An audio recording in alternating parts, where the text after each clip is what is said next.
All right, peace. It's I, Energy Master, aka the EMA, and you are watching 5% Nation, the Solar Return. This is episode 15. It's all about the solar facts. Uh, it's a short one. It's only got like 9 degrees, but then it is all math straight up. So we're gonna look at these numbers. Before we do that, I wanted to go ahead and close the loop on some things that I left out yesterday in the actual facts talk, and they'll help transition us into what's going on here. All right, so in the 13th degree of the actual facts, it gives the figure in terms of the number of square inches on the planet Earth. It gives this long figure up in the quadrillions. You know what I mean? And I want to show you real quick where those numbers come from, and then there's something I left out about the other number. So this is the what do they call it? A corrective recalculation, and then this is the original figure that appears in the brackets.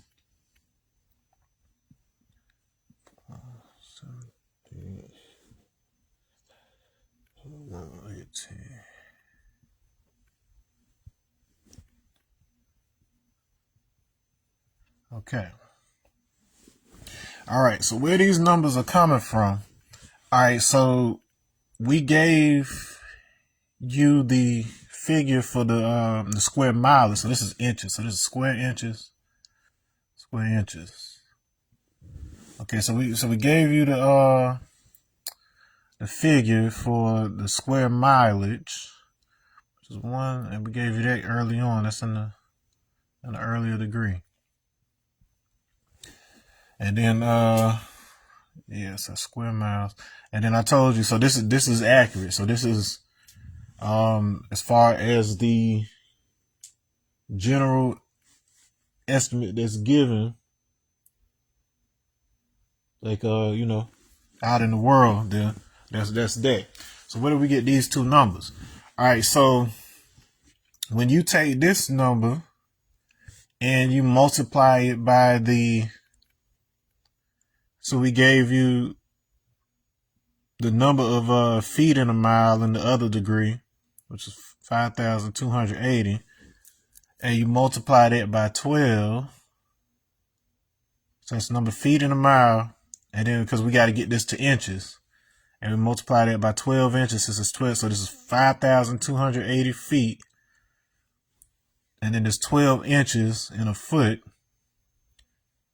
All right, so you multiply this by that, you're going to get this number. All right. The actual number of square inches on the planet Earth is exactly this number. So that's accurate too. So they estimated at at 790.6 times blah, blah, blah, blah, blah, or whatever else. But the exact breakdown of that digit according to the lessons here is pretty much this right here. So how was that happening? Okay, so if I multiply this out right here, I get, let's see if I remember. It was, it's 63,360 inches. All right. So in 1 mile, there's 63,360 inches. So instantly you see a couple of things right here. So we got that 33 that we associated with Yaku. It's dividing the 6 and 6. That would otherwise be 66, and we would associate that with Allah, but it's broken up right there. We see that 60 that we saw earlier with the handcuffs, the EPA. All right. So binding Yakub's equality backwards there. Equality Yakub. Bring those threes together. So you got, and then, earlier we were talking about too, like combining the insight with the eyesight. If you were to collapse those or whatever, you didn't know it was 666, so the mark of the beast. But also we had 360 here. So 360 degrees right there. So that's a full circle. And then we're associating 63 with that, which is 7 times 9. And then 79 is gold. 360 gold. So it sounds like we're talking about if the gold represents the sun, 360, it sounds like we're talking about an orbit around the sun, right? Well, here's the problem. So remember I told you in the beginning how you get square miles. You got to multiply this and this. All right. And so where this value comes from is if you multiply this times this, but that's just a straight line. So that's basically telling you, let's see, so it should be billion, trillion, quadrillion. So 12 quadrillion, 478. Hold on. What was it? Trillion. A million, billion, trillion. So 12 trillion, 478 billion, 118 million, 400,000 square inches, but that's a straight line. If I want to have it square, well, I got this and this. I've got to square this right here. All right, so if I square 63,360, I get, see if I remember, it was 40. Hold on, no, it was 4014489600. Okay, so 4,014,489,600 inches, square inches, or inches squared, really. So does it make a difference? It does today. All right. So what's interesting about this number right here, like this is what I'm going to multiply by this over here. And I already told you the significance of this 19 times 6, which is the 114 suras. We talked about the 9 and the 40 and the degrees associated with this. Taking the do, peace and happiness, getting over that mystery god situation. We talked about all this. Now, what's interesting about this number right here, before we move on to the solar effects, like remember I was just talking about, it's like it seems like we're talking about some kind of rotation around the sun. Okay, I'm gonna keep that right there. I need some space.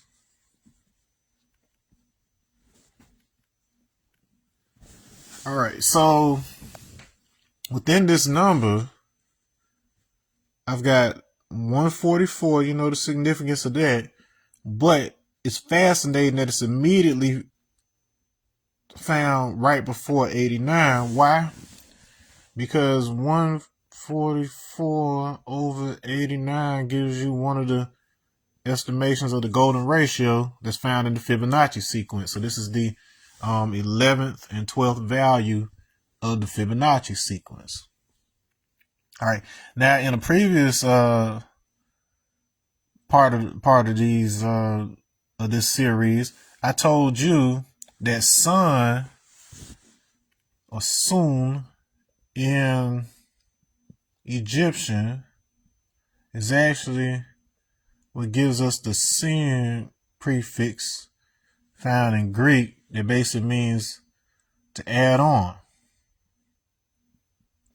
Okay, and so if we transliterate this, 1, 4, the fourth letter is add. All right, and then we've already associated the golden ratio with the sun, so going around the sun. All right, this right here. So this in H in Hebrew is chet, so it always has that sound like this, a chet.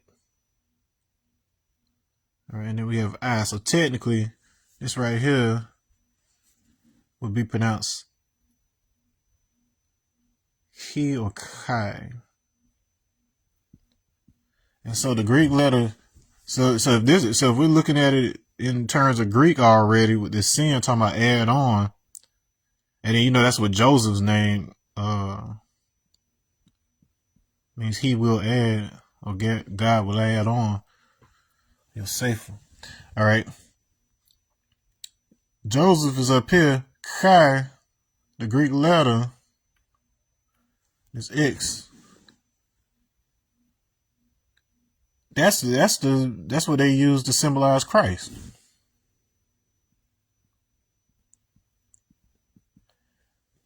So Joseph as the father that raised Christ raised Jesus. So 144 over 89 is what they're describing with that.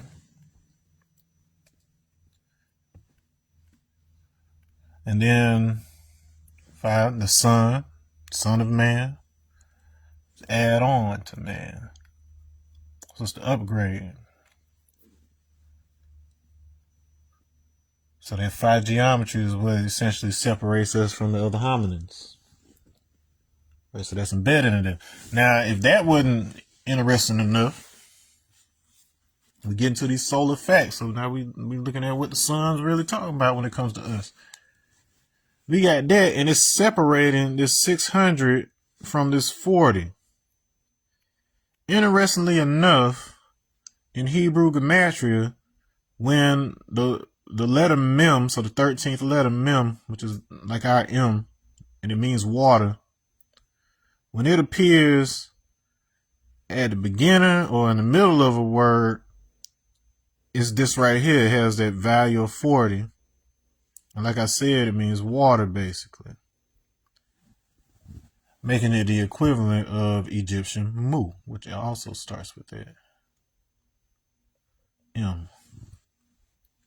Now, 600 is actually the value associated with, and then this also can mean king, and just so you know, in the Arabic abjad.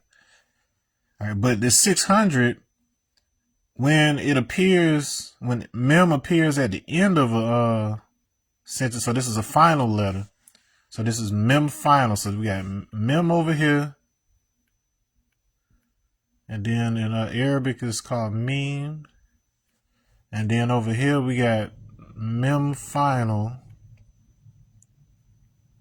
And then that corresponds to Arabic ka.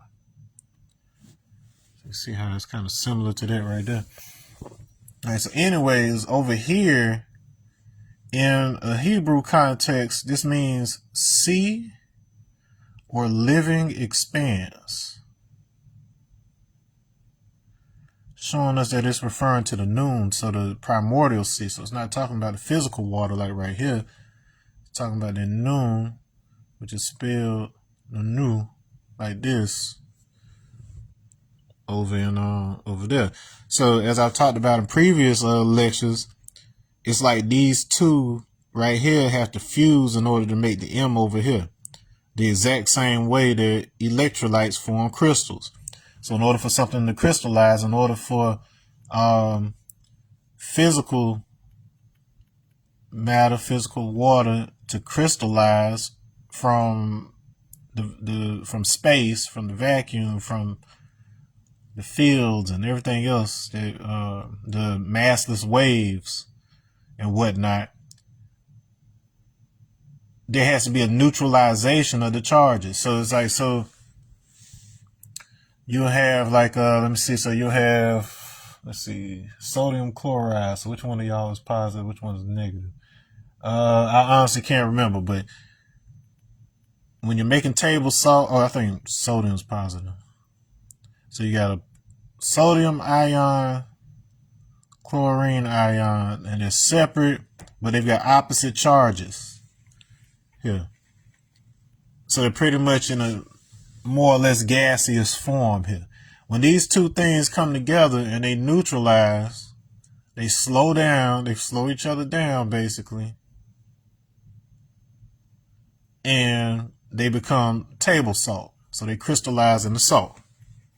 So salt is the result of the neutralization of charges.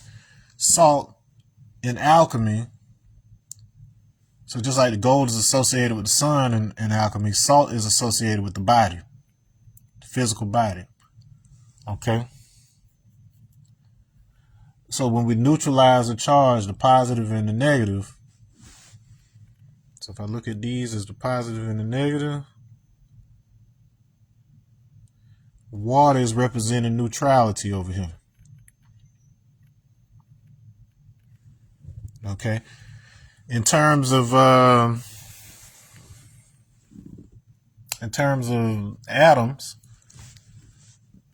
protons have a positive charge and they are baryons, whereas electrons have a negative charge and those are leptons. A neutron is itself a baryon, just like the proton. But there's really no need for it to hang out with the proton until there's this electron in play so that they can help balance out their charge. All right. As far as like Hindu stuff goes, the proton is represented by Vishnu, the sustainer, the hearer. The electron is represented by Brahma. We talked a little bit about him with respect to that goal. And he's the creator. So that's the other thing. So I forgot. So while it means see living expanse on the Hebrew side, on the Arabic side, this means creator. So Ka is creator. All right. Ka as creator, which is interesting because Egyptian Ka, like this, and then I should let you see what they're actually supposed to be in Egyptian, but I'm going to tell you what's going on with it in terms of pronunciation in just a moment.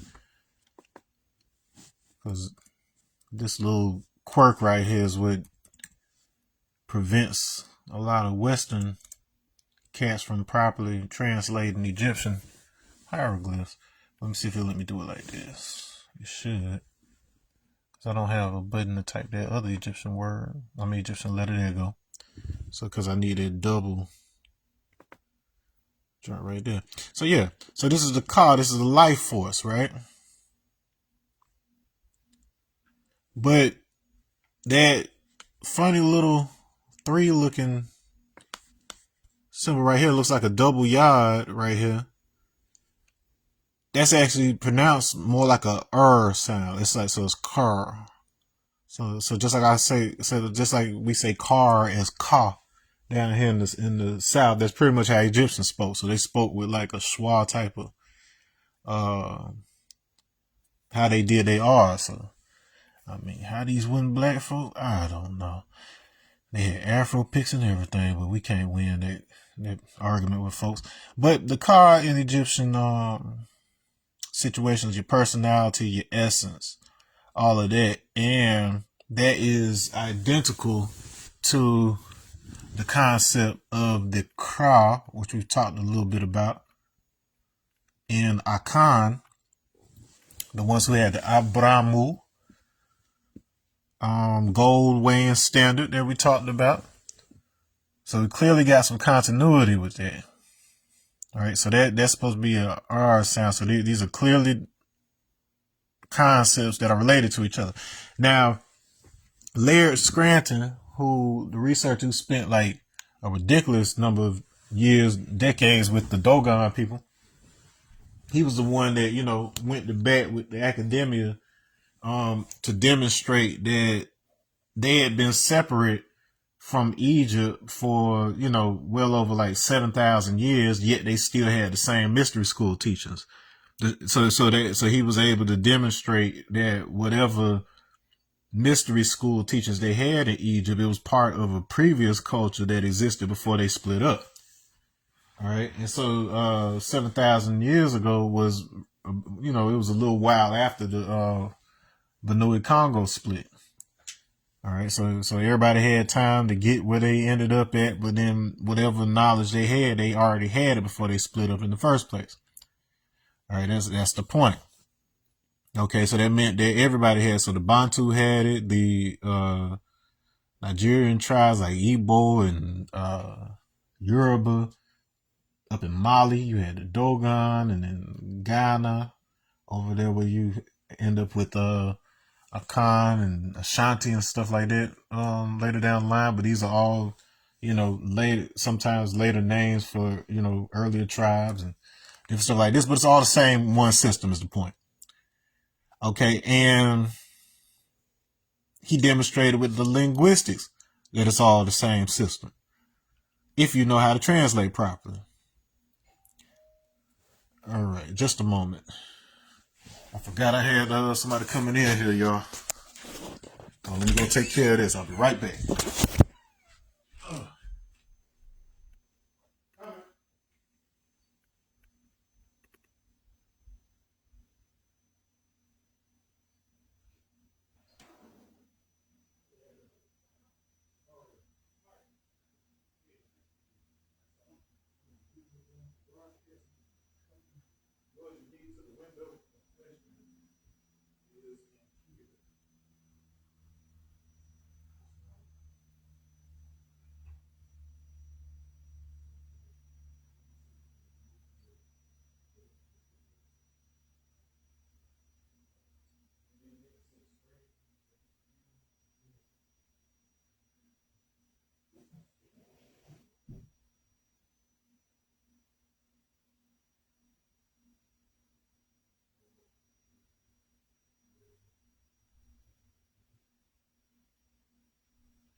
All right, I'm back.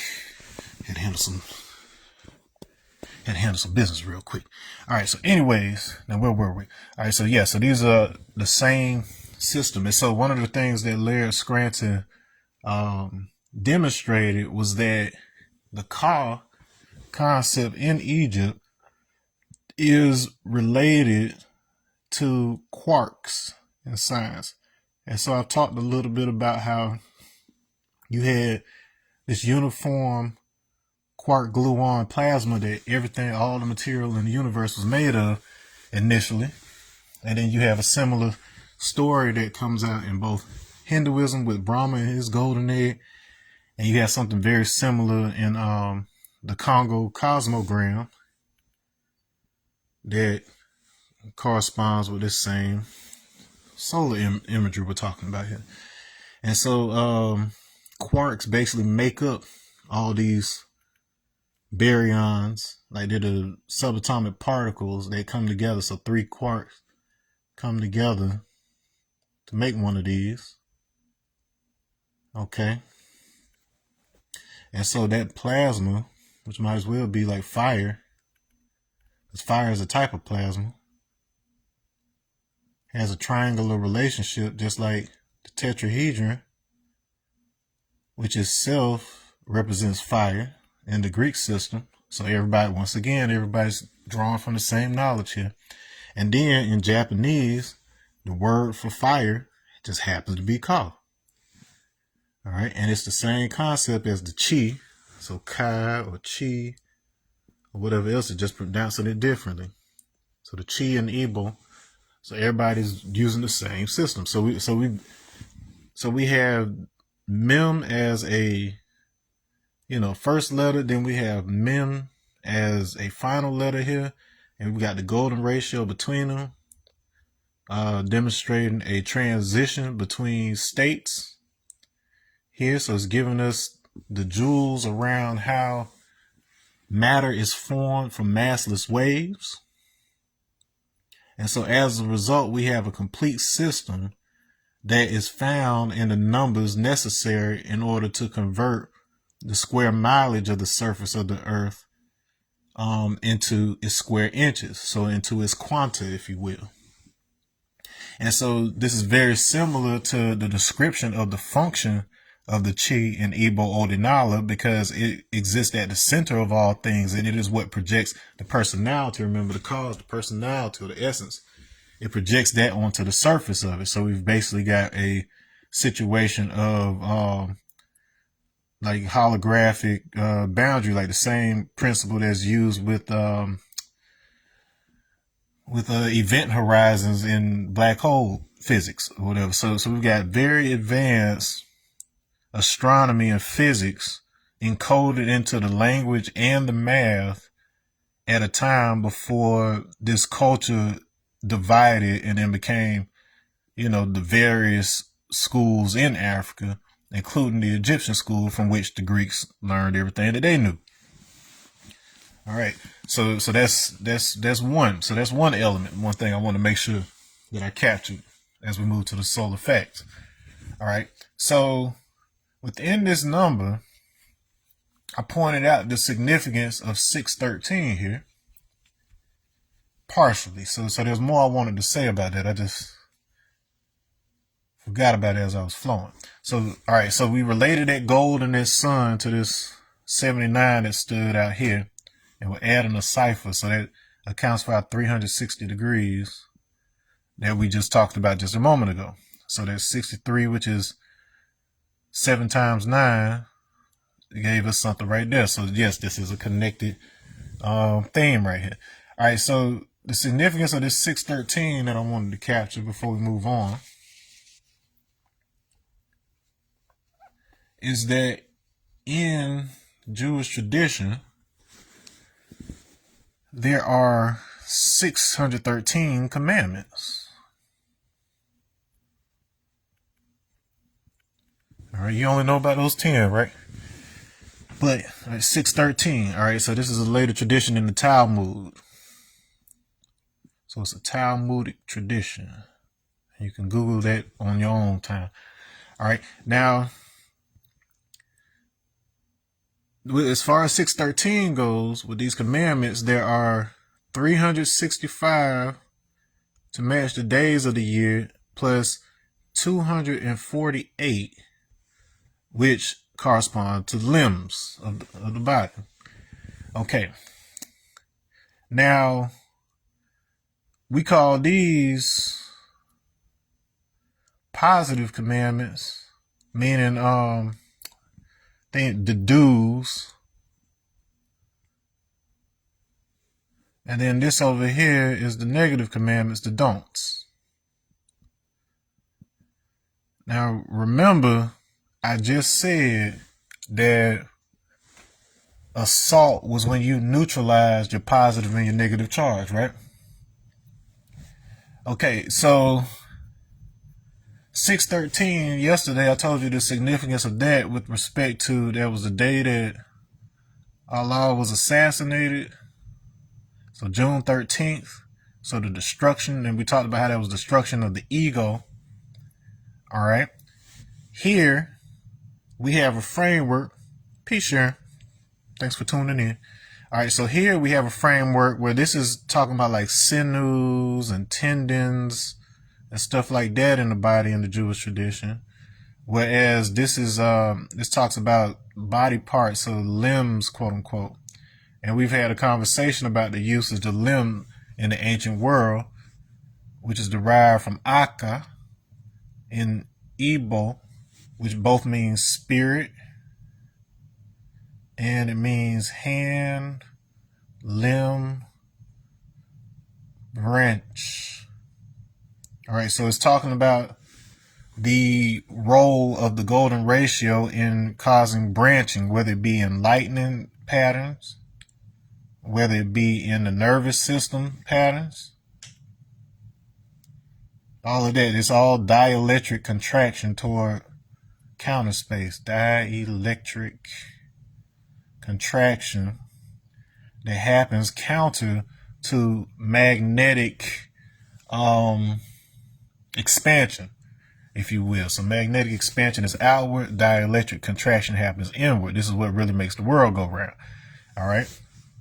6 and 13, I also told you, corresponded to Vav and Mem.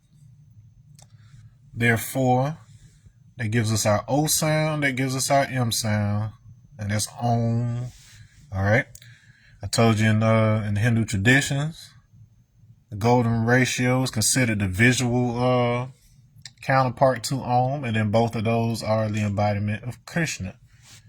Krishna, the black, the radiant. Okay. So all of that is embedded in there. So we've got that this has to do with the 365 days of the year. So it's a solar year. So we're still talking solar facts. Well, if it's talking about time,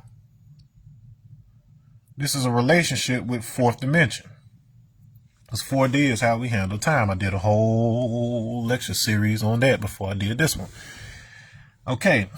Well, this 248 just happens to be 31 times 8.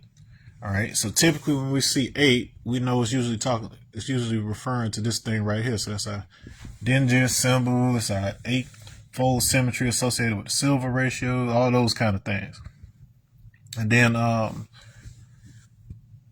if you look at my previous series too, I also talked about how, because we're talking about the golden ratio and we're talking about this 3-fold geometry of the tetrahedron when it comes to the car. Then when we multiply that times the Fibonacci sequence, we get a series of numbers, series of repeating 8 digits, so that 8 again, for which the digital roots come out to be 33696639. All right, so that's our 33696639. Note that the nines align, and then I told you how if we transliterate that into alphanumeric form, that CC is pronounced sh or whatever, and that's from Berber. And then the Arabic wa. So this side is Shiwa. So Shiwa, Shiva. All right. Conversely, over here on the other side of the 9 line, which we'll talk about in just a moment again, in addition to 66 being the abjad for Allah, this 66, that YY is shesh or whatever. So it just is so wa and wa is Phoenician for shesh, which is just the number 6 or whatever. So we could just make that one wa. And then this 3 would be jim or whatever says G. So GY. So the Brahmin class, the priests over in India, and particularly in the Shaivite religion, they have this saying, Jiva is Shiva. So life force, so that Ka is Shiva. All right, the supreme. So it's the exact same tradition as the Igbos, who say that the Chi, which is the personal manifestation of the divine, or whatever that each of us gets to guide us, or whatever, the divine spark is what they call it in Hebrew tradition, the Shin. The same exact tradition that says that drop of divinity that is given to you is the supreme. So it's your drop, it's your perspective of the supreme, or whatever. It's what tells you what your destiny is and what your gifts and things will be. Is what projects your personality onto the surface. So even down to the mathematical level of the universe is still communicating this exact same system. Now that covers our 8. Now what's going on with this 31? Now if you watch my previous series, I also explained how, so we're still dealing with this number 3, right? I explained how the number 7 has a lot of trouble. 7 and 8 have trouble showing up in 3rd dimension. So you got to move to 4 dimensions, because you had something that was called Legendre's 3-square theorem, whereas any number that fits this description, this equation right here, it cannot be expressed in 3 dimensions as squares. Like there's no combination of numbers I can plug into that'll give me numbers that fit into this equation. All right. If I put 0 in for n, so this is 4 to the 0 right here. So that's just going to be 1. So we can neglect that. But if I plug 0 in here, that's just going to be the number 7. So 7 is one of the solutions that will not work in this equation. And so you had to have, so that was Legendre. So you had to have Lagrange come later with the 4 square theorem. And so he added a 4th dimension to that equation. And then now you could get, numbers like 7 and stuff like that. So this is 3D. This is 4D. This is space. This is time. Sound, light. Okay. So, or photoptic, let's just say photoptic, massless waves, whereas you have sound expansion here that gives us the experience of space. Because at the end of the day, you bring space and time together, you're talking about timing, which is frequency. And then if sound radiates out from a center point or whatever, to generate the projection of 3D experience, that's essentially what we're talking about with that. All right, so this is what hits the skin. This is what's on the outside. That car, that personality. This is what is happening inside. So the 3D, so within the lattice of a 3D object, you have phonons. So heat in the form of phonons. That's infrared light. So we can go from UV light to infrared light. That's exactly what melanin is designed to convert. Okay, that's why it's on our surface. Now, within this equation right here, that 31 is the solution for n equals 3.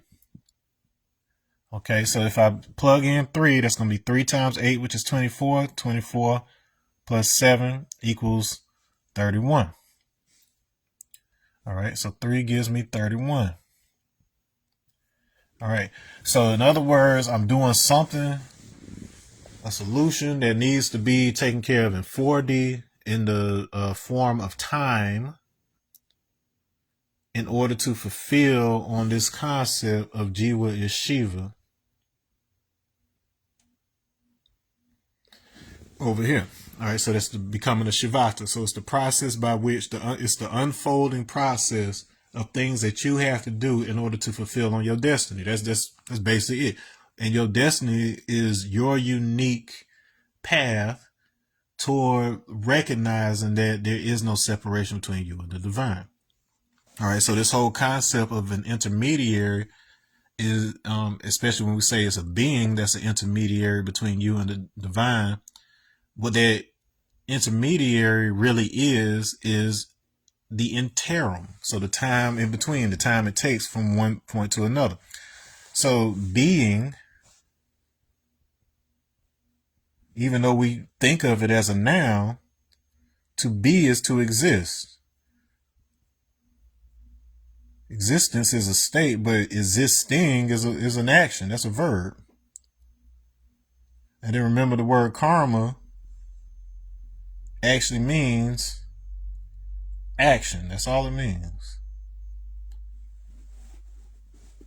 All right, so you got a certain amount of actions that you can and that you should take in order to fulfill on the momentum that was assigned to you. We call it destiny. Because of the nature of your momentum, the thing, it has a pressure, an influence on what you're attracted to and what you're good at. It has an influence on your harmony with the existence around you. And so if things tend to go easy for you, it's a good chance that it's either you're a trust fund baby, or it means that you're on the, or it just means that you are on the correct path. It means that you are on the path of least resistance. And that is what this guy is all about. The reason lightning follows the path it does, and the reason why your body grows in the shape that it does, that star, arm, leg, arm, head geometry. The reason that it does these things is because that's the path of least resistance. The universe is lazy in that way. It doesn't have time to be trying to come up with a bunch of new solutions. If it finds solutions that work when it comes to organization in space, it's going to keep repeating those templates over and over. And so this is why the Quran in Surah 19, verse 129, where it says, sufficient for me is Allah. Well, that word that it uses for sufficient actually means calculator, computer, accountant. So it's saying Allah is my computer, is my accountant. And then when it's saying Allah, it's referring to arm, leg, arm, head. So that same geometry is informing every frequency in this universe. It's informing all spatial packing, all what's the word? Scaling. So all scaling throughout the universe. So there's scaling factor in our galaxy in particular.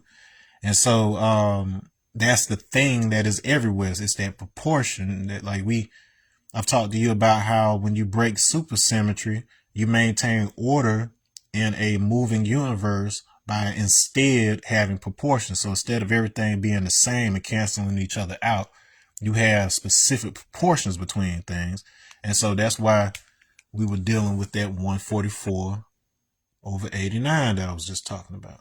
So as you can see, this is extremely orderly, and it is embedded in the mathematics of the dimensions of the planet in the first place. This is why both geometry and gematria, the roots of these words, the meanings of these words, so gematria is the same as geometry. Geo meaning earth. So there's Greek right there, and it's earth. And then metri, of course, from meter, meaning to measure. Measure comes from similar etymology to both moon and mind. Interestingly enough, because of that, it also branches off into money and monster. So if you follow that, so we're observation machines, and everything that we see is essentially an organization of information, because this stuff is meaningless without our ability to observe it and interpret it. And so it's very possible that other creatures, other beings, and whatever else, that they perceive this thing entirely different than ours. Like animals that are closer to us in design probably, perceive it a little, more similarly to what we do. But chances are something that's vastly different from us is going to interpret the same information and organize it a very different way. And so we are a unique design. Our arm, leg, arm, head design makes us resonant with the very math that is enabling efficient organization of space in the first place on all scales and all levels, regardless of dimension. And therefore, we are like the central measure. We are the center of measure. We're the point of measurement. So things are essentially measuring themselves based on how different they are from us. This is what the concept of Holy Spirit actually is. Okay, so holy is associated with both whole, complete. Sacred also means to make whole, make complete, to heal. And so we're saying the whole spirit is associated with pneuma in the Greek usage. And then we keep going to the Greek because that's the language that the New Testament is. So if you're a Christian, if you don't understand Greek context or whatever, you only know a small sliver of the actual teachings that Paul was trying to install within them. And Paul was he was a Jew. So he was a Hellenistic Jew. So he knew Greek literature and math and all that stuff really well, and then was trying to translate these concepts over to, a Jewish audience. All right, and into these churches, these new churches that were emerging in early Christianity. All right, and so pneuma means breath, So essentially meaning something similar to prana over in the Hindu section, but then really what we're talking about is the circulation of Akasha, which is space. But more correctly, not simply just space, but atmosphere. Sky. So sky isn't just above your head, sky is everywhere. Atmosphere is everywhere. Space is everywhere. So it's the substance, it's the substrate, it's the ether that carries information in the form of vibration. Okay, so in other words, you are the complete vibration. You are all versions of vibration. So when he's talking about members and whatever else in 1 Corinthians verse 12 or chapter 12, he is talking about the complete spirit. You have all spirits within you or whatever. And so this is why the concept of idolatry is screwed up, because if you are the point that represents all spirits combined, the whole, then that means all other spirits represent fractals of that whole. Okay, and that's where, you know, golden ratio and all of that comes in handy, because it deals with fractals. And so if everything else, like if I have the spirit of air, and then I've got the spirit of rocks, it's easy for me to become confused and for me to have a different perspective or experience of life, because no matter how many of these I do, if I'm not tapping into the whole, I may not have the same combinations. Like this, imagine this is a combination of all spirits that I interact with, and this is the combination of all spirits somebody else interacts with. I can sit here and then by spirits, we can go ahead and we can move our understanding of that to information, because if we're a closed system of existence, that means that all that is within that system is technically information. All right. And so if I'm dealing with partial information over here, it's easy for me to get into argument with this person who has a different set of the same information. And so it is more efficient for me to recognize the whole, to understand my relationship as the center of this system with the boundary of this system. So we call the boundary the supreme. So to say you're the supreme is to recognize that you are the central observer of this system, and you have the choice to either experience a partial experience, or you are able to get rid of your ego, your identification with here, so that you can experience all. And then essentially when you experience everything at once, it basically is like you're doing nothing. It feels like nothing.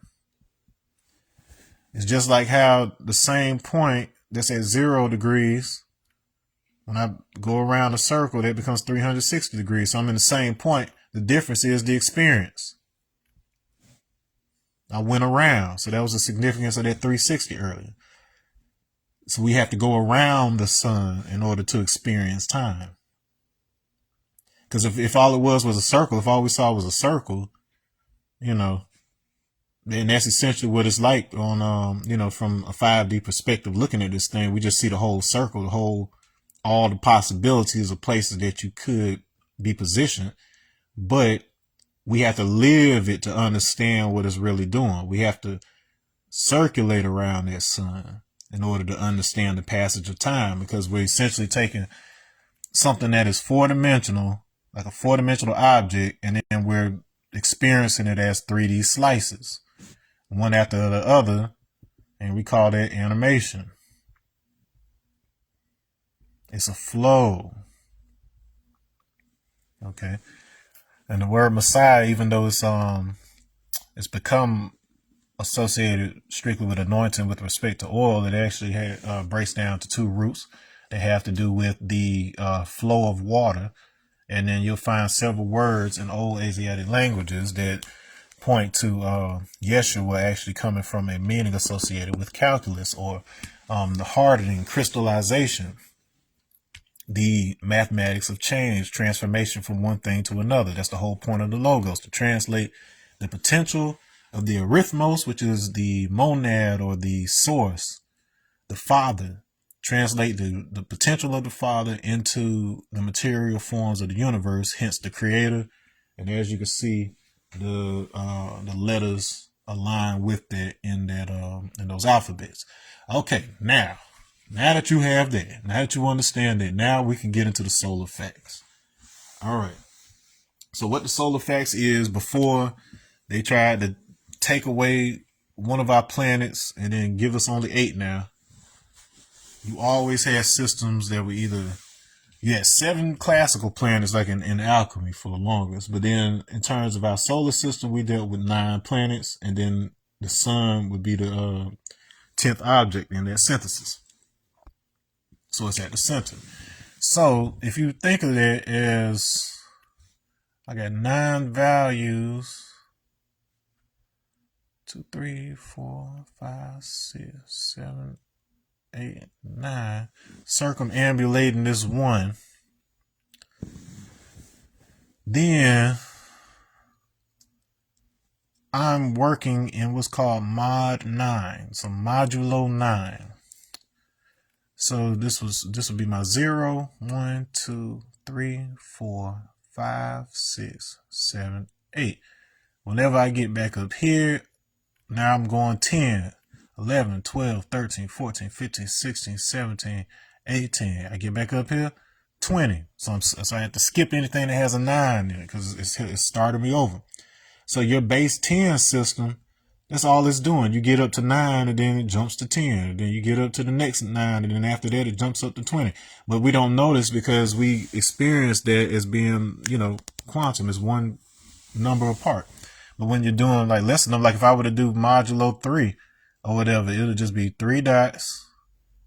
And I'll go 0, 1, 2. So every time I come around, so 0, 1, 2, got to jump up to 10, 11, 12, jump up to 20, 21, 22, jump up to 30. So, and then matter of fact, I couldn't even do 30 because I can't do 3. So then it would hop up to 100 instead at that point. And then I go through it again. All right. So this is some advanced math stuff going on, but we're dealing with mod 9 if we're dealing with 9 planets here. Okay, so Earth is the one that we live in, that we live on, and then we got the other 8 planets that we see relative to ourselves, and then the way that those objects orbit relative to us and the sun, we call that the synodic orbit of those things. And then as I'll demonstrate, I'll go ahead and bring a picture up of it. The synodic orbits, they create pictures in the sky that you would have to measure over a long period of time in order to even be aware of. So Venus, synodic orbit,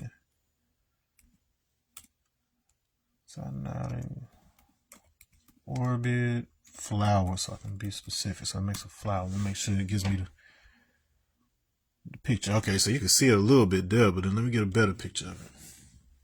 All right, so you see it makes this 5-petal rose, perfect 5-petal rose, and that is because of the difference in the lengths between our orbit and their orbit. We have a 5 relationship with Venus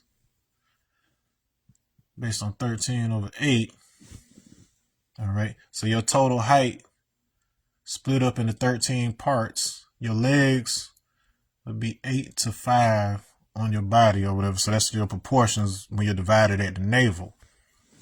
And so the navel is associated with the sun in terms of the solar plexus, which is also associated with Brahma, the creator, which comes from the golden egg in this story I told you about. So all this symbolism is associated with each other. All right, so the first planet we deal with is Mercury. And then we give the figure. So all of these represent their distance from the sun. So Mercury, we say is 36 million miles from the sun.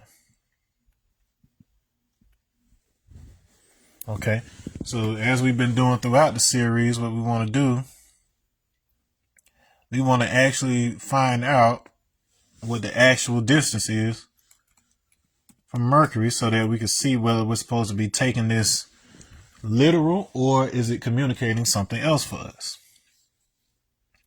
All right, so distance of Mercury from Sun.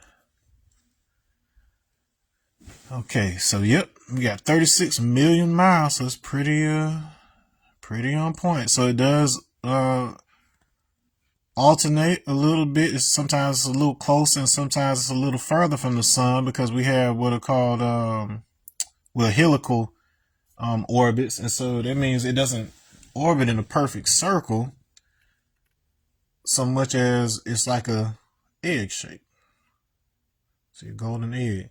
All right, and then so what that allows it to do is that, so because of the gravity of the sun, when this thing comes closer to it and it's coming around this curve, it kind of amplifies the speed. So it increases the speed and then it flings it out here. And then because of the pull of the sun, that momentum slows down a little bit and then it gets pulled right back around. Slow, fast. And so it evens out for us because of something called time dilation, which, based on the way light operates, we either feel it catch up to us or get longer. But this is what allows us to have seasons. Okay. Now, so we know that it's the same thing. So the given distance for this is the same as what we're working with in the solar effects. So those are aligned. All right. So we've got a clean 36 degree. And so we want to look at where we have 36 degrees, where we got the 1 to 36.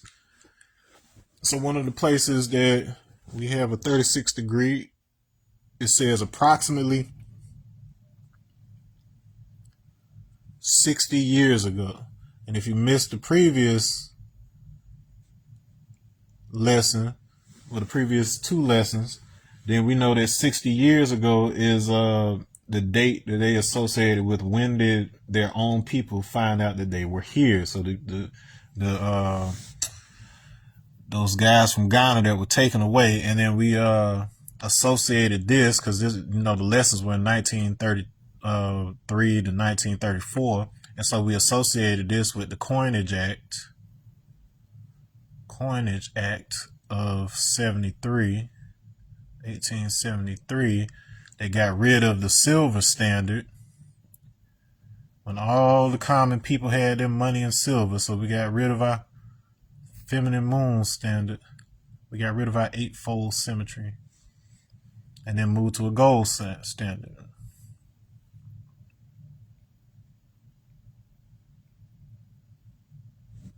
It's associated with our 5. Okay. And then because everybody had their money in silver, it basically meant that their money was useless. 60, I showed you how that is the gematria for, the abjad for the Arabic letter Sin, the 15th letter. And then Sin is the name of the moon god that, of where Abraham left. Okay, and then we come over here. The Abramu just happens to be the Akan. So he took Akan people. So that year he took some Ghana tribesmen. That's where the Akan are from. He took them to England to become translators. So that's the trader. Because John Locke, he wanted some of that gold. They wanted their hands on that gold. And so the Abramu was the weighing system that I spelled it wrong. It's supposed to be 2 M's. There you go. So that's the weighing system. So Abramu. So the Abraham and Brahma stories are the same. They're talking about gold. Whereas we were talking about spiritual gold and the golden ratio where we came from, they wanted their physical gold. All right. And so Mercury, esoterically speaking, is associated with change. and communication and all of that. So that's communication. Deals with our air element. Circulation, communication, intellect, and all of that. So this whole concept of the translator. So the lessons are embedded right here. You also, of course, have the 36 vital points of the body. You also have the 36 degrees found within each one of these. So we've talked about all that stuff. So all of that is embedded in the system of Mercury. So as you'll notice, this is being like the last real degrees of the whole lessons. You'll see how all the things that we learned in the previous lessons are kind of being condensed into each one of these planets. And so that's how we organize our information back in the day. Like we would understand a single symbol and associate a lot of information with that one symbol. And so because we condensed and compressed our vast libraries of information into a small number of symbols, we could use those symbols to better organize and store information in our heads or whatever. So we didn't need external calculators and things like that because we understood the shapes, we understood the math, we understood all that comes along with each one of those symbols. Okay, 2.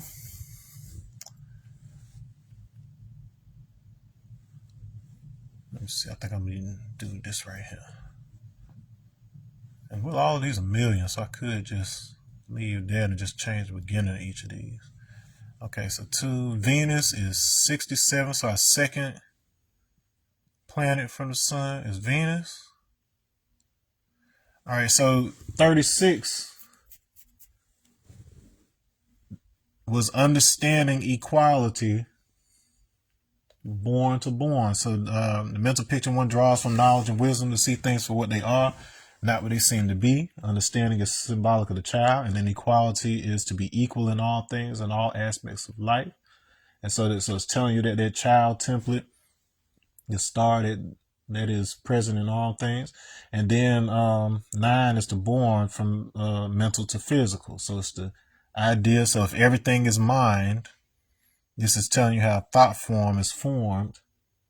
And so we're talking about the equal thought form that allows for communication and intellect. And then we would call that Manu in a Hindu context, the shared intellect. All right. Now, in this case, Venus is equality, Allah God. So there was several. So I'm gonna tell you where the story of the fallen angel and Lucifer and all that comes from. So Venus was originally called Lucifer because it simply means the light bearer. It's the one that has light. Okay, so mind you, the story associated with Lucifer being a fallen angel and all that stuff came way later. Way later. The original story was about Venus rising at dawn and basically being the false sun until the real sun comes out, and then Venus goes down in the evening or whatever. So it's just so they make a story about Venus trying to and Venus was a man in the old stories, and so Venus is basically trying to take the place of the sun in the story, but it's too small to sit on the throne and all of this. And then it falls. So this is why both Lucifer and Jesus are referred to as the morning star in the Bible or whatever. It's actually a reference to Venus because Venus is the child archetype. Okay. So that should clear up a lot of confusion about, how mythology ended up turning into what it did. And it's a mess out here right now. This Christian nationalism is Getting look out here. All right, so equality. So that's why it's equality. God try to be the equal of God. That's how they normally teach this. Now, equality. So to be equal in everything in all aspects of life. God. So Allah, God. Always God, always has been, always will be. God is the black man. God is the all eye seeing the all, and all is 360 degrees. God is the wise man's equality. We talked about that, which is to build or destroy. So 2 plus 6 equals 8. Build or destroy, wisdom, equality. Wise man's equality. 26, the gematria for Yahweh. So Allah, God. So it's all the same thing. Allah comes from the exact same root as El and Elohim. It's all talking about the same thing. So all those semantics about this ain't this and that ain't that, throw it out the window because it's all BS. All right. And so 6, so equality, Allah, God, borns, knowledge, understanding. Knowledge is the representative of the man, the father. Understanding is symbolic of the child. Knowledge and understanding are alike. And that this is the observation. This is the re-observation, if you will. So once you manifest something, now you can look at it, but now you can look at it outside of yourself. So you're looking out here, you manifest something to preserve what you've observed or what you've thought about. So it's basically a thought form coming into physical form. So that's the whole story of Jesus, God coming into physical form. This is the unmanifest potential. This is the image, the icon, the template. All right. And then knowledge, understanding borns culture. All right. And culture is one's way of life. I, God, I, self, Lord, am master is the culture of freedom. And the lessons we talk about how what Jesus actually taught was freedom, justice, and equality.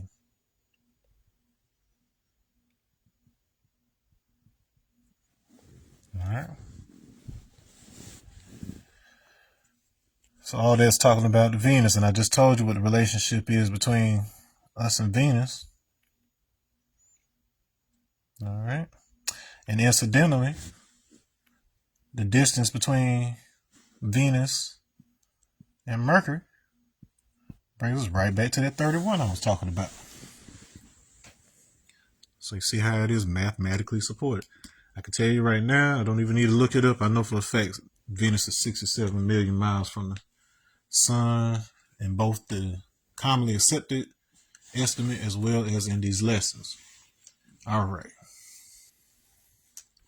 Now, for the third rock from the sun, so that's us. The understanding sphere. And we've talked about this in previous lessons. 93. I did say I was going to leave that end part up so I didn't have to do this over and over. Perhaps I'll remember this time.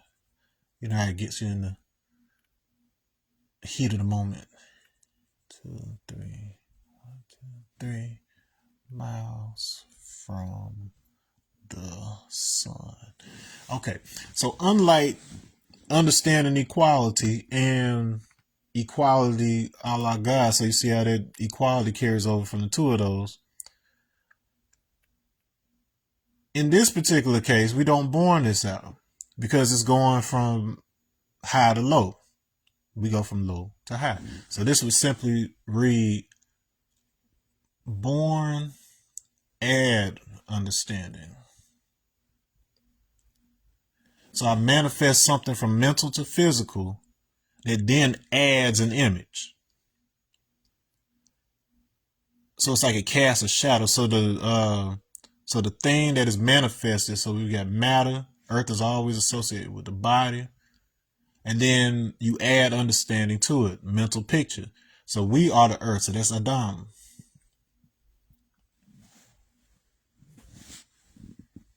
And you add understanding, the ability to think. You add that child aspect to it. Arm, leg, arm, head. So they talk about blowing life force into the dust, into the earth. Eve, her name means life force. So there's Jiwa. That was just talking about before. Adam is earth. It just means earth. For us, our symbolism for earth is moon and star. It's the mother and child. So in other words, it's saying that the child aspect is the life force, rather than it being unmanifested as in a container. So there's a difference between the vast potential of the expanse versus the potential that is inside the womb. So you haven't been born yet. So that's a whole potential life. So that conceptually helps you understand how Jesus is the Son of God in the story. So yes, so Islam is describing Mary and Jesus. It's all the same story. It is Nana and Inanna and Summa, thousands of years before the Jesus story. It's all pointing to the same concept of containment, pregnancy, the womb, the matrix, if you will. So Earth is the 3D matrix for that reason. Don't need to say much more about that with this one. I almost erased it. See, y'all didn't even stop me. Okie dokie. Moving on to number 4, which is Mars. So the fourth rock from the sun is Mars, the god of war. And Mars is 142 million miles from the sun. Do I want to know how far that is from Earth? Let's just see. Minus 93. 13, that's a 49. That equals 7 squared. Okay. 7 square miles.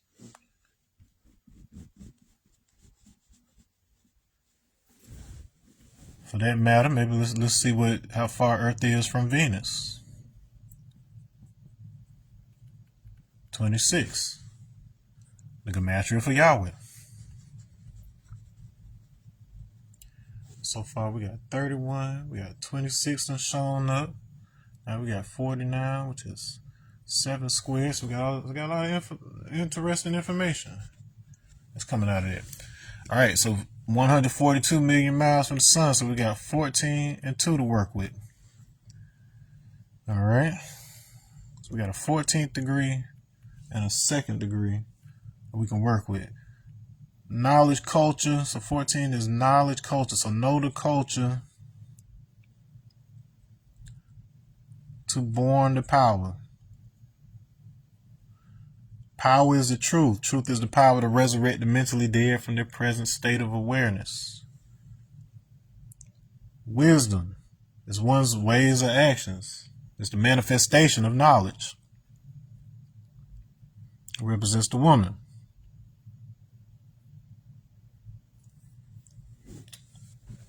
Represents the woman in the equation. So Eve, the life force. So know the culture. Culture is one's way of life. To born the truth, which is the power of resurrection. So it's a cycle.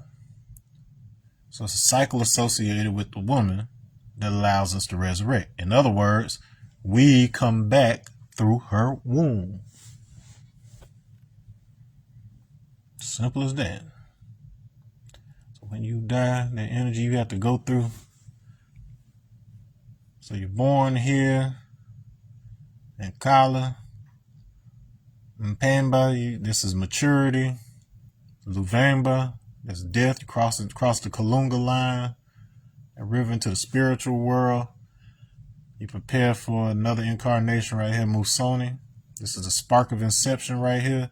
This is why you're in the womb. All right. And then this is when you're born right here.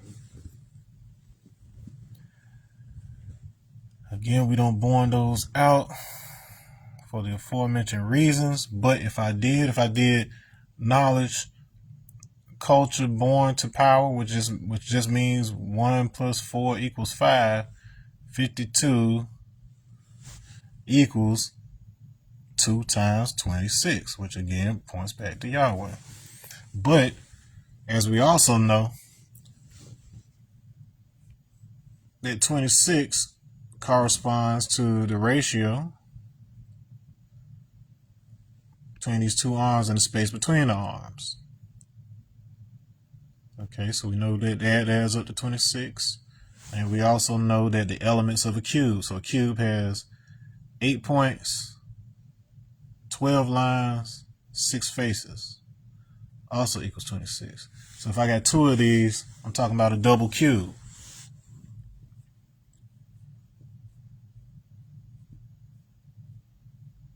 Just like that 31 from earlier had something to do with this. Within the double cube, because of that 3 square theorem I was talking about,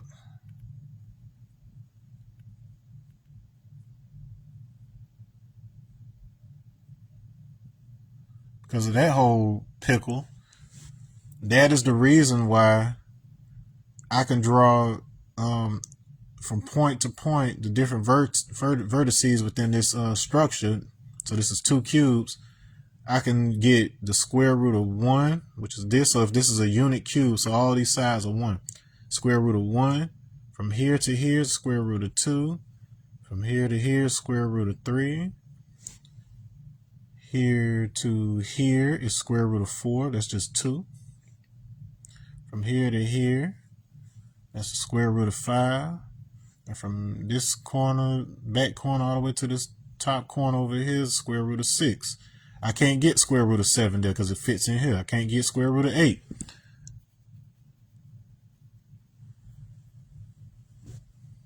If I were to draw another cube onto this, like so, because this is 3, that's going to be square root of 9. This length is going to end up becoming square root of 10. And then from here to here, we end up being square root of 11. So it just skips all the way over square root of 7 and square root of 8. And then I do a very extensive lecture on why that is in the 19 code series. So if you haven't watched that, you need to go ahead and watch that. And if you don't have your copy of The Leopard in the Mirror, Canticle of the Mutant Guardian, that is on Amazon, and that is what I will be teaching on next. I might take a little break after I finish this particular series, but then the next thing will be that. And if you have all the other stuff under your belt, you are ahead of the game. All right, so all of this is being contained in Mars. So the Mars code that I demonstrate in that 19 code lecture, it shows how the Mars synod, so just like how Venus comes out to be something like this, Mars, it alternates between 7 and 8 petals, so it is associated with Mars. Okay, so you see how there's all this mathematical order and these relationships between these planets. Okay, and I erased the whole thing again. I might as well just write it over and over each time. Keeps me on my toes, keeps you on your toes. 5. Helps you feel fresh, don't it? So next we're talking about Jupiter. Big boy. Keeps stuff from the asteroid belt from hitting us. 483 million miles from the sun. They say there was a planet between Jupiter and Mars that some refer to as Maldek. They say it was destroyed a long time ago, and then that debris is what essentially created the asteroid belt.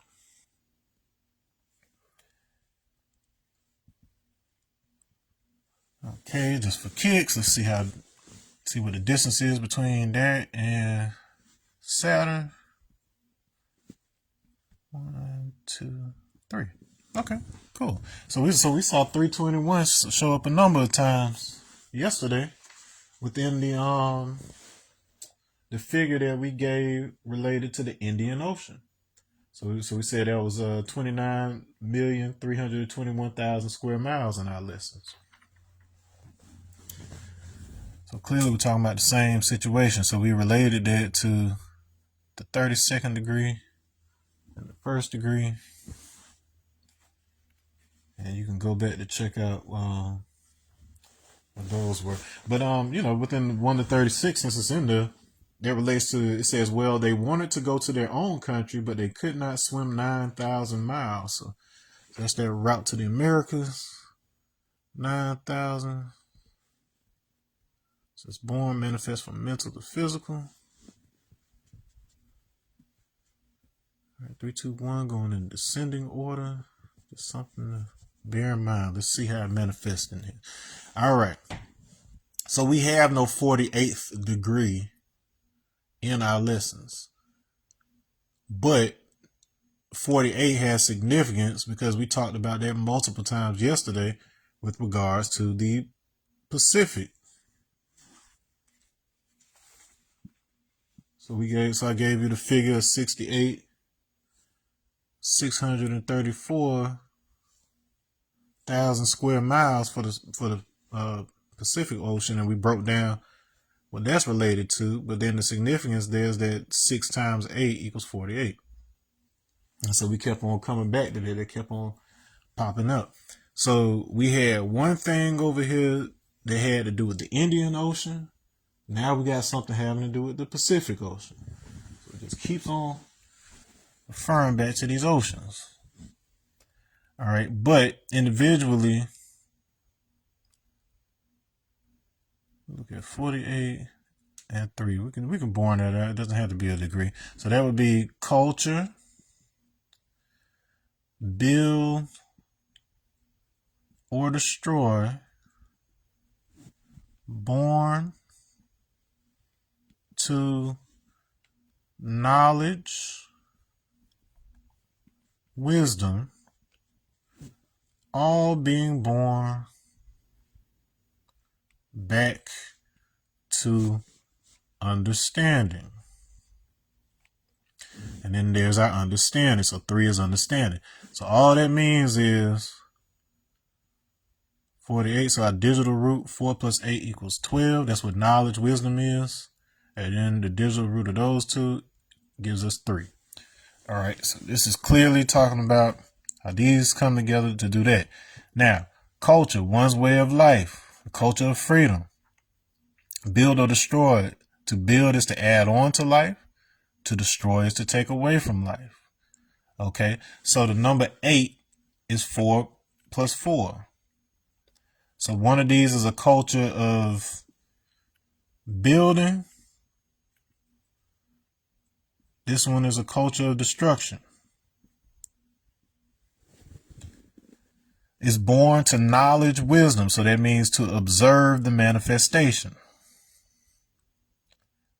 And it all borns back to understanding. So we've got a planet that is associated with this concept of destroying a planet, where there's a planet that was destroyed between Jupiter and Mars, and then this was I believe it was what's my guy's name? Let's start with an A. What's my dude? Kepler. It was Kepler. Yeah, so it was Kepler, I believe, who figured out this pattern of how planets are distanced from each other. And it was pretty consistent until he got right there. And based on the distance, because you notice that there's a larger gap between Mars and Jupiter than there was between the other planets. He postulated that there had to have been an object right there originally, and then sure enough they find the asteroid belt circulating exactly where that planet would have been at. Okay, so something happens here, and then so knowledge and wisdom, so we see that action, and then we understand the mental picture that we draw from knowledge and wisdom to see things for what they are and not what they seem to be. Seemed like nothing was there, but it used to be something there. And that makes a difference because that means Jupiter used to be the 6th planet, not the 5th. And if it was the 6th, we had 10 planets, not the 9. Even in our current system, where we've gotten rid of one, now we're back at 9. And so it tells you it's something that happened there. Now Jupiter After that, its gravity keeps those asteroids from, coming to the interior and then hitting us. So some build and destroy going on now. Okay. With respect to the lesson, 4, my uncle cannot talk his own language. 8, because the devil put fear in him when he was a little boy. 3, my uncle was brought here by the trader 379 years ago. And we talked about the science of that 379. We talked about that in depth. Its relationship with that 19. Put fear in him. We talked extensively about that as well. Okay. Can't speak his own language. So because you can't translate these lessons, put them in a rough spot. Okay, let's move on. All right, so the 6th degree, equality degree. Next planet is Saturn. So if Jupiter was once the 6th, that meant that Saturn was the 7th. Okay, and then Saturn is that's a little bit further out there.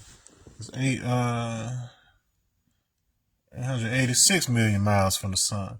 Now, Saturn is associated with the crown of the head, so above the head, the crown chakra. And the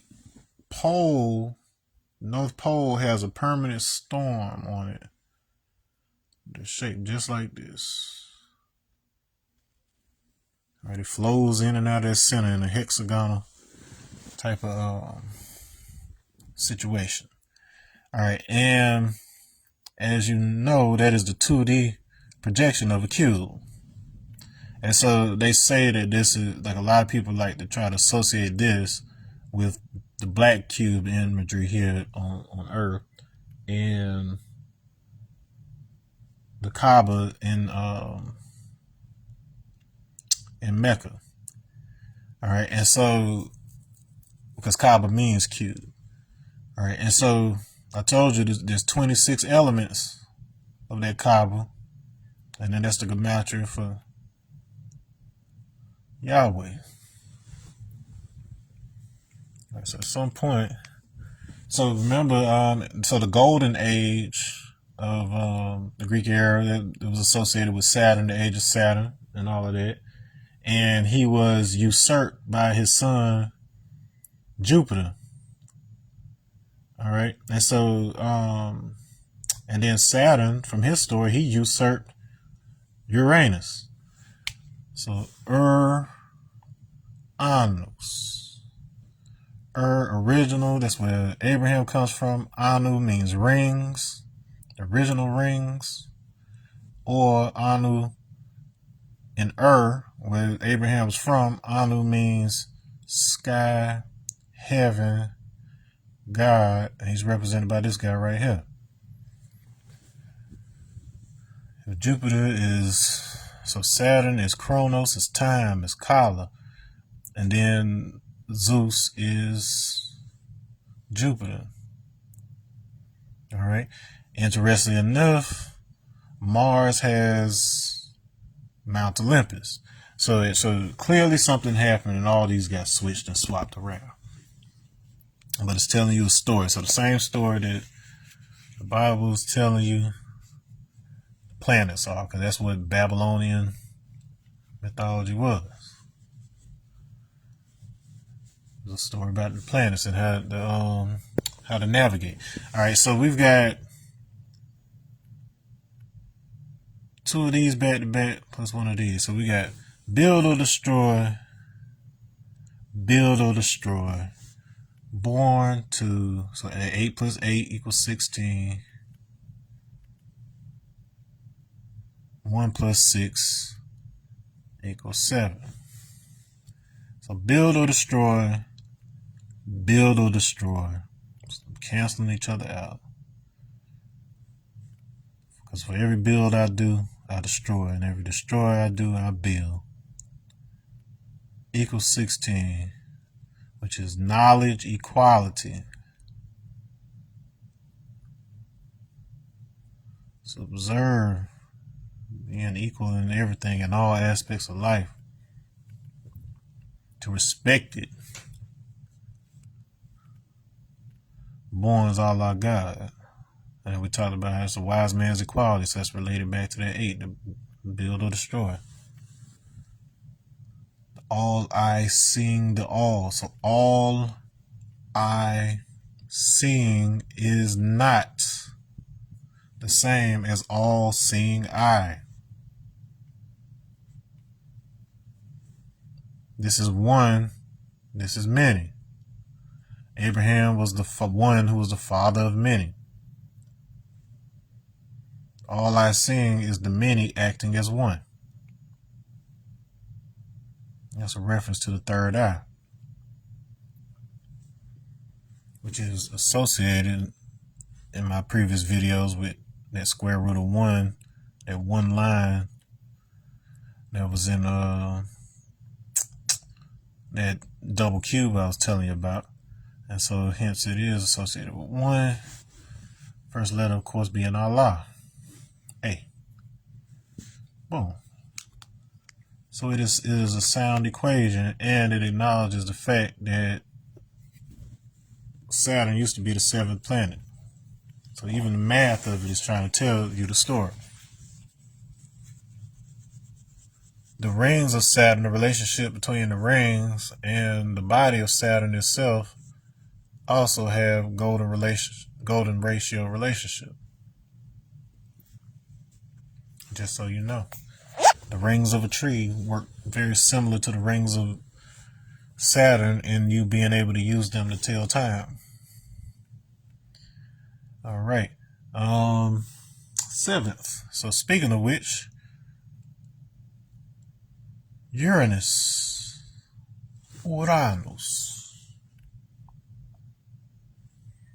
This is the first time we get into the billions.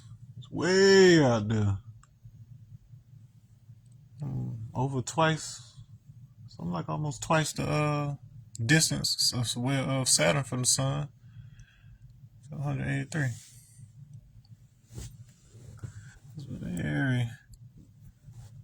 It's very reminiscent of the 1,760 yards that make up a mile.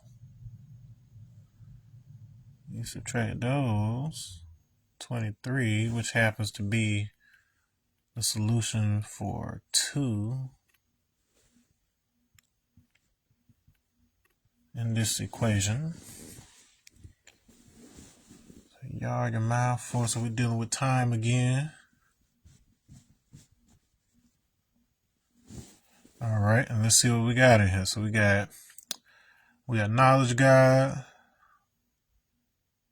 Well, all these are in order, so I could technically do knowledge God, but it's actually an equation there that says 1 plus 7 equals 8. And then we have understanding. So build or destroy understanding. Okay. If I would have borne this out, 1 plus 7, I'd get that same 88 that I had before. So before we were related with Saturn, we were relating it to equality. Now we're relating it to understanding.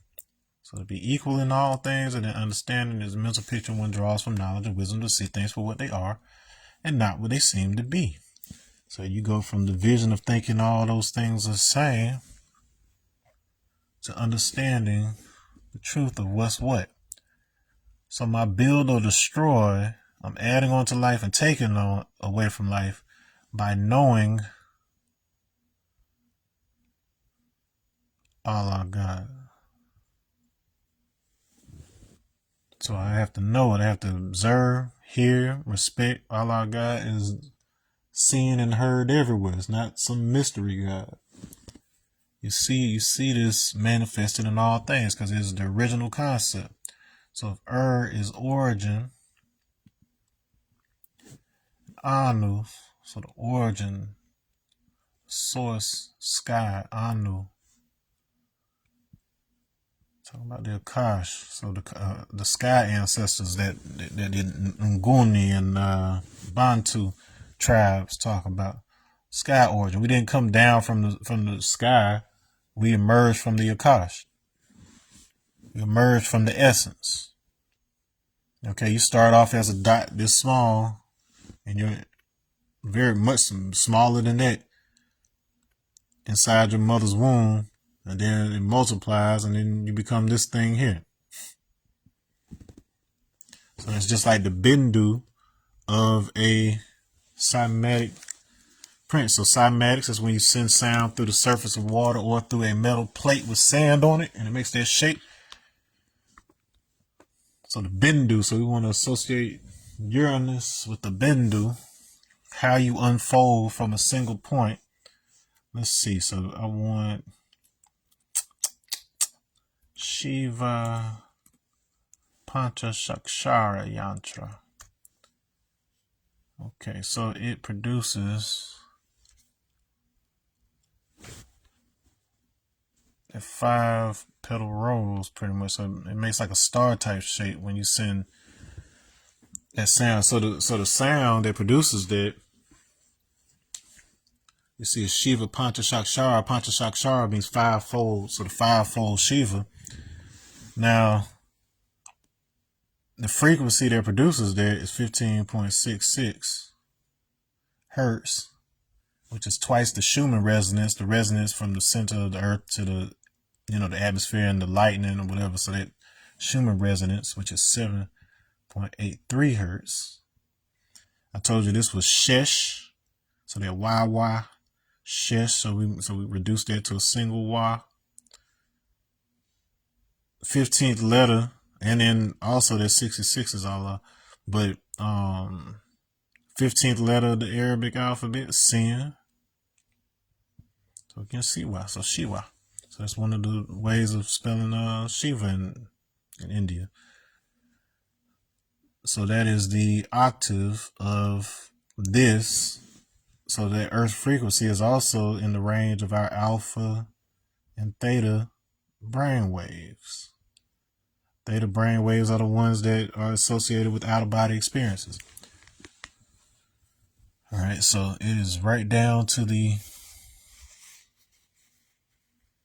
fundamental level here. Pretty deep, huh? All right, move on. Number 8.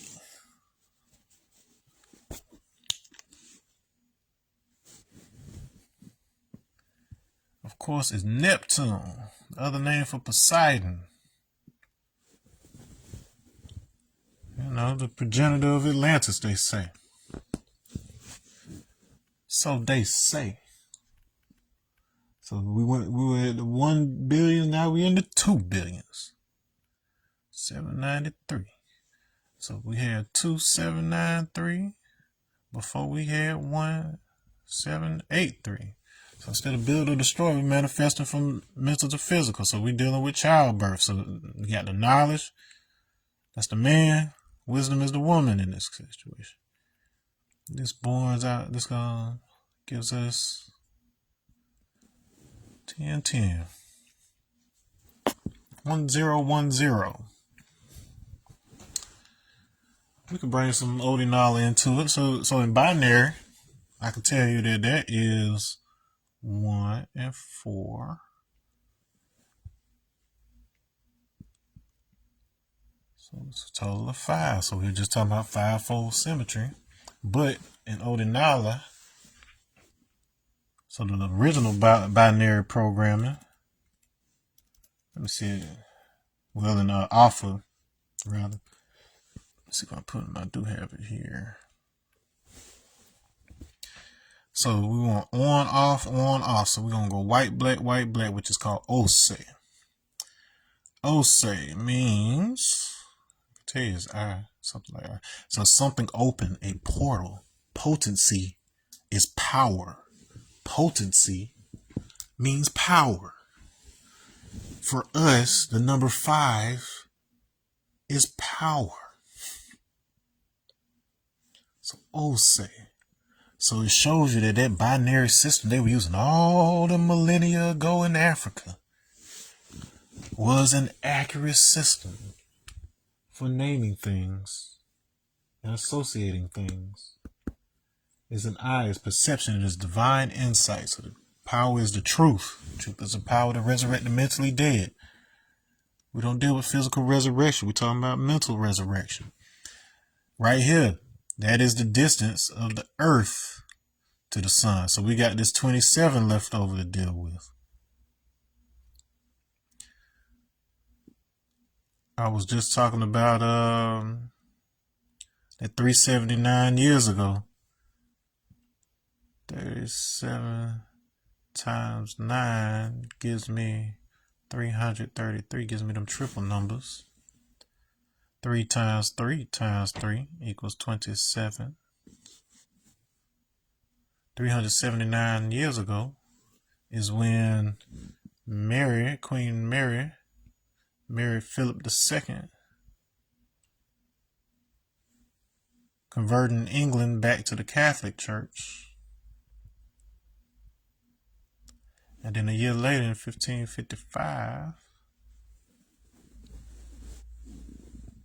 that's when John Locke did what I talked about. But he went down there and grabbed them people from Ghana, them 5 guys. It was exactly 5 guys. 555 just happens to be, let me see, 5 times 3, so it's 37 times 15. Got 15 right there. So the whole universe is snitching on you. They're telling you exactly what happened over there. But this is 2,700 more than, so we got a 27 in front of our Earth distance right here. And the 27th degree says to us, do you mean to say that the devil fooled them 379 years ago? So yes, it explicitly mentions that 379 again. And then I told you that 379 was both 37 times 9 associated with that 333, but it's also 3 times 79, which is gold. Okay. And that is exactly why John Locke went down there in the first place. So once again, the planets are telling on y'all. And that's why they don't want y'all understood. And then now, the planet they got rid of, Pluto. They say it's not big enough to be a planet anymore. It's too irregular. It doesn't behave like the others. We got to get rid of it. So just like you had 1 for Uranus, 2 for Neptune, we got 3 for Pluto. Excuse me, 680. So here goes at 668 again. Now, if I do recall, that should be exactly 46 times 8. It had relevance with something I was dealing with earlier, calculating on the year. So that's 8, 4, 32. Yep. All right, so that's 20. And that is, of course, 23 times 2. We just got done talking about 23 in the previous. So there's another one of those things dealing with the 4th dimension and time. So if I divide this circle into 8, each of these is going to be 45 degrees, giving me a total of 360 degrees. But we got 365 days in a year instead. If I bump this up a degree to an even 46, it'll give me that 368, which is actually closer to 365 than 360 degrees is, but it leaves us with the extra 3 days. So we got a situation where we got 360 degrees, an extra 5 days on that, and then in order to be even with this 4-6, which is culture equality, born to knowledge, add a cipher, all being born back to knowledge, which is to say 4 plus 6 equals 10, 1 plus 0 equals 1. So it all goes back to the beginning. So it's talking about a cycle. Okay, 36 and 8. So we got 5 and 3 here to make that 8. So we are dealing with Fibonacci sequence, 5/3, which is the exact structure of your DNA. So those little molecules arrange themselves in arrangement like this right here.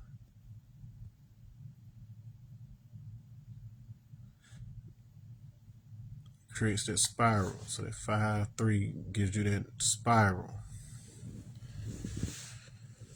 Okay, you got 3 of these per turn. Codons. All right. So we got a circle associated with this pattern right here. Well, when I cut that thing here like this, when I do a cross section of it, first half turn, I get a 5-fold symmetry, look something like that. The second turn, I get one that's like that, such that I have 10 spokes. So it's a decagram. All right, so it's telling you. So this is a solenoid.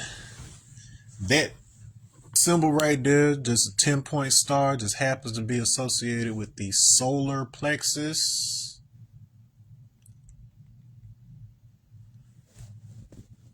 Where you send that sound, A for Allah, which corresponds to Brahma. It is the golden colored chakra, so Abramu. So we see all these systems coming together in the end is associated with the solar plexus, that A. The solar plexus chakra is called Manipura. We talked about that, how that means city of jewels. I demonstrated how Mecca came from 2 alternative spellings, demonstrating that they had conflation between the M and the B. Then I showed you how Mbaka from Bantu language essentially comes from Omba Aka in Igbo language. So we keep on ending up back at Igbo. They're the ones that do Alpha divination. And then this also means city of jewels. So when they say Mecca is the root of civilization, it's talking about your navel. And then I got into the whole thing about how the navel that exists right at your golden ratio proportion between your height and between your height above the navel and the height below it, that is Meru. And I showed you in Egyptian how Meru is pyramid area, which is the desert.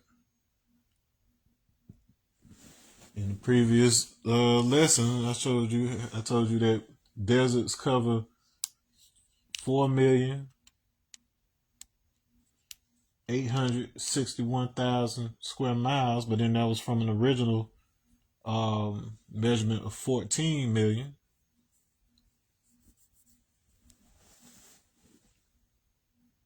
All right, 14 associated with that noon, that primordial sea that expands. We broke down with that 48. We broke down that 61 with regards to Shisha and wrapping back around. We talked about Meru Prostata as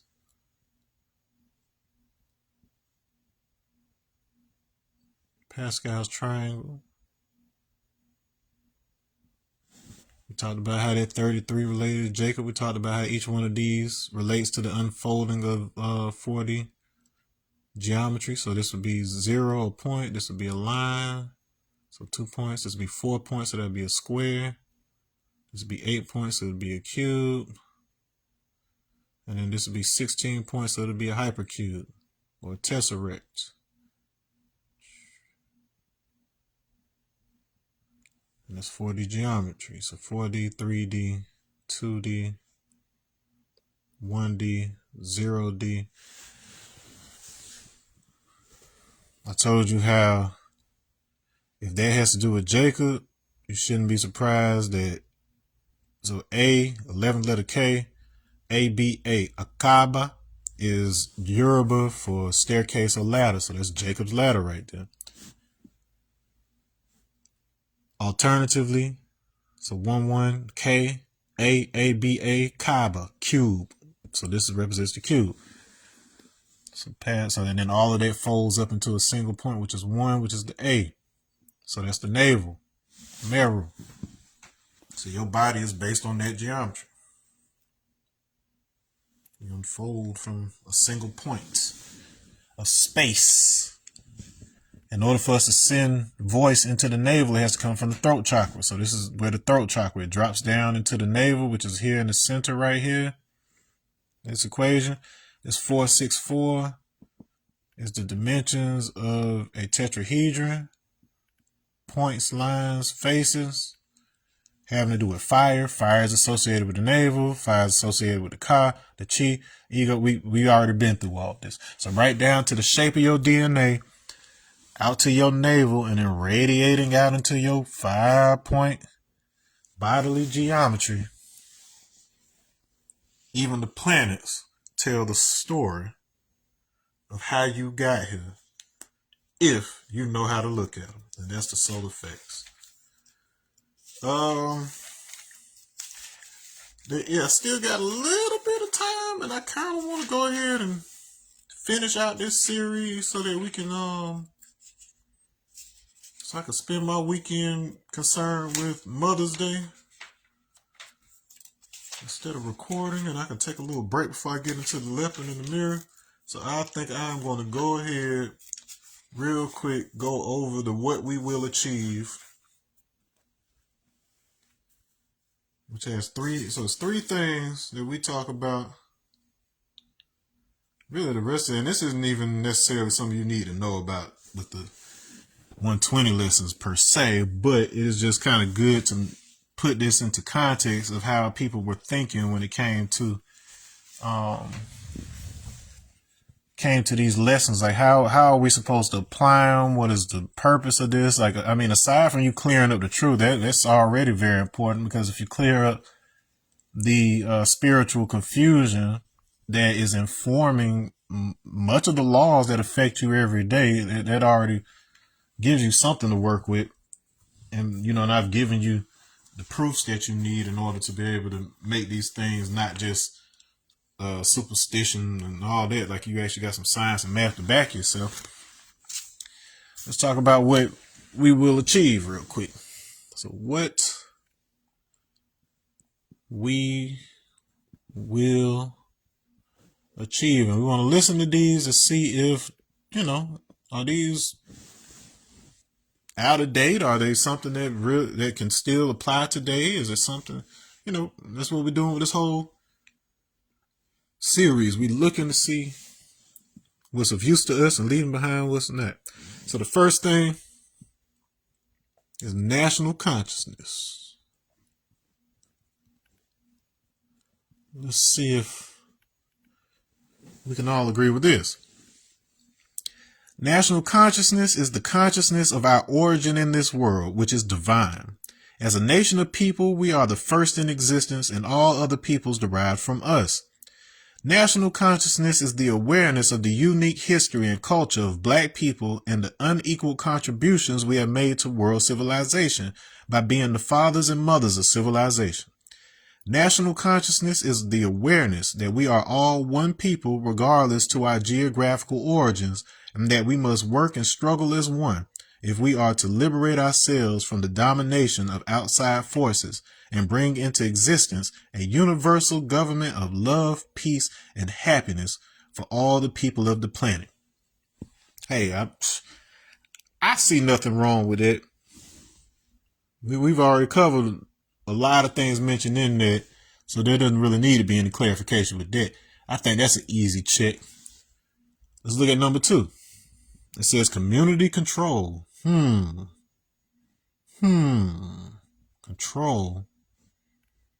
Sound like you're trying to force something to happen. Let's see. Let's see what it says. Community control of the educational, economic, political, media, and health institutions in our community.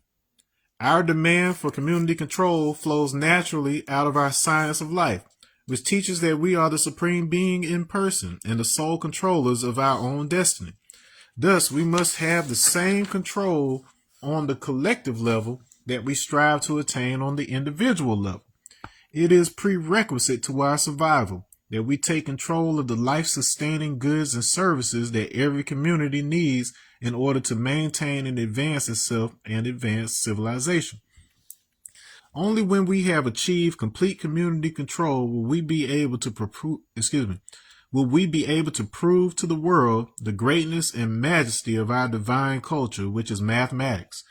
So, in other words, we have to be self-sustaining to a degree that shows and proves that living a mathematically informed lifestyle is not just viable, but it is a preferable way of living. If we speak in such a way that where we have checks and balances right there within the communication, if we understand our divinity, but the necessity of coming together, the many as one, it eliminates a lot of the damage and the trouble that has happened with respect to us specifically. We ain't talking about controlling anybody else's resources. We don't even have the ability to own a lot of our own things and be able to operate among ourselves, do trade with others. We had that. We had like Black Wall Street in Tulsa, Oklahoma, and other places like that. We had our own banks and like people outside the country, like other countries wanted to do trade with us because we had so much money in our community. And then them folks came and bombed it. Mobs of white people. Find out the story of what is it? Is it Lake Ella or Lake? I'm trying to think the one that's right up from Macon, where they flooded the whole city, killed all them people. Every time we had something, they destroyed it. So it wasn't for lack of effort.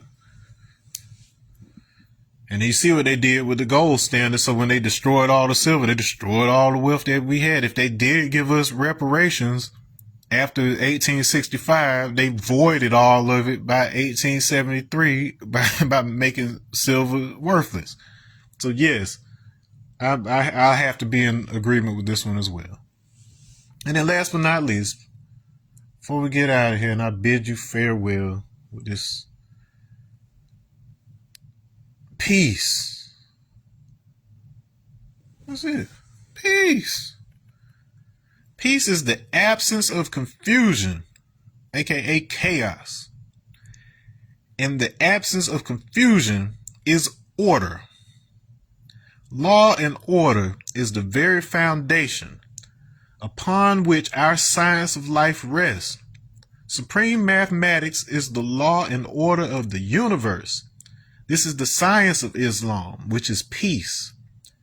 Peace is supreme understanding between people for the benefit of the whole. We will achieve peace in ourselves, in our communities, in our nation, and in the world. This is our ultimate goal.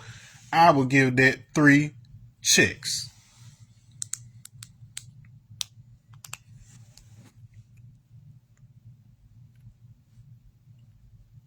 That's called entropy. We are talking about a reversal of entropy, a reversal of confusion. This is why we have tools like mathematics, geometry, etymology, astronomy, all the sciences that our ancestors used to compute before there were computers. And then we have become dependent rather than self-sufficient because we have forgotten the tools we already had. We don't need new computers because we have the ultimate computer. They did not give the Levites land because they inherited God. And as you just heard earlier, Allah is the computer, the accountant. All the things that were built, we live inside of a giant computer, not like on the Matrix movies, but everything is ordered and mathematically related to each other to tell a single story, the story of you. This is why the Shango bone, the oldest known artifact, 20 to 25,000 years old. That's the other science of the 6 and 13. That's why I started this talk out with that. Because they tell you that creation, so creation starts 4004 BCE according to Bishop Ussher.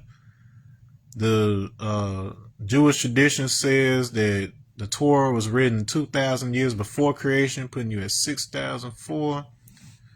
We said that the year one of the Asiatic calendar, and when Adiyogi first came, we said that was 13,086 BC. So I've got 19, got my 19 code over here. And then I got 90, which is Al-Balad, the Surah 90, which is talking about Makkah, which I just told you was about Meru. So these two are related, the 19 code of the Quran and Meru. Meru is also the name of the 3D version of Sri Yantra. It is the partner to the Shiva Panchachakshara Yantra that I just showed you. And it is the visualization of Om. So we got that 613 again. Om. Okay. So it is embedded in everybody's sciences. Even the center of our calendar is 586 BC when the Temple of Solomon fell. Solomon is sun and moon. The masculine and the feminine. The suppression of the feminine is what the devaluing of the silver is. If you don't know the masculine teachings of the city of the moon or the mountain of the moon, Sinai, which is the mountain of the moon in Central Africa, if you don't know our sciences, you get fooled by the ones from the city of the sun. Over there in the east. So you got to have both. We got the original Garden of Eden, the Ashango bone, has that 60, 48, 60 arrangement of his tallies. That is 12 sun cycle times 5, 4, 5 equals 14 that I was talking about earlier. That is EDEN, Eden. 60 plus 48 plus 60 equals 168. That is the number of hours in a 7-day week. So the first week of creation. I mean, the math is impenetrable. So this is why we say we are establishing a mathematical order of peace. This isn't just religion. It is a way of life, but it is a mathematically supported way of life. Something that the universe is already doing. That's something we try to get you to do. And so on that note, this has been Energy Master, the EMA,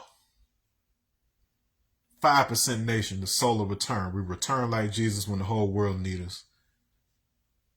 I'll see you in the next one. Remember, go out there, Amazon, get the Leopard in the Mirror, Canticle of the Mutant Guardian.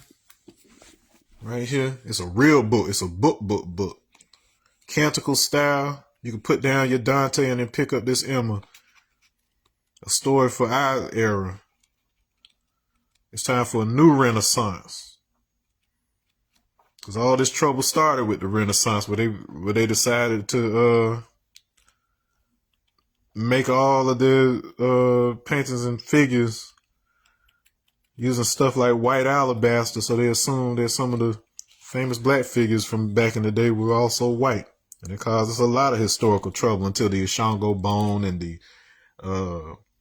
two sites in both East and West, East and Northwest Africa were discovered and improved once and for all, that all of humanity started out on the continent. So if you leave out African spirituality from the conversation, it's impossible to understand where everybody else's system came from. Impossible. It's impossible to calculate without our calculator. That is why the Great Pyramid is in Africa. Okay? It's impossible. You can't leave us out the story because we are the originals. That's the one thing that we can't claim. Everything that we had art-wise and mathematics-wise, we had it before we ever left the continent. Because how you think we figured out how to leave the continent and circumnavigate the world? Because we calculated it first. We took centuries upon century, millennia upon millennia, understanding these patterns, knowing exactly how we got here, how we leave here. I don't care if it's yoga. The word Shiva was used in the same context as in Sanskrit hundreds of years before it ever appeared for the first time in the Rig Veda in the 1700s. So that was our people over there in the Indus Valley when that Harappan situation was going on. It was a nuclear explosion. They have evidence of nuclear explosion in Mohenjo-Daro, and the world's biggest supply, which was hidden for the longest time, of uranium, is in Central Africa, right there near that mountain of the moon, right over there where the Ishango bone was discovered, right where the Shiwa tribe is along the equator, Gabon. There's a naturally occurring uranium reactor in Gabon. I'm telling you the whole story of Black Panther, the whole story of Wakanda. It is a thought form that pre-existed us. They may have channeled it in order to make that comic, but the truth is stranger than fiction, y'all.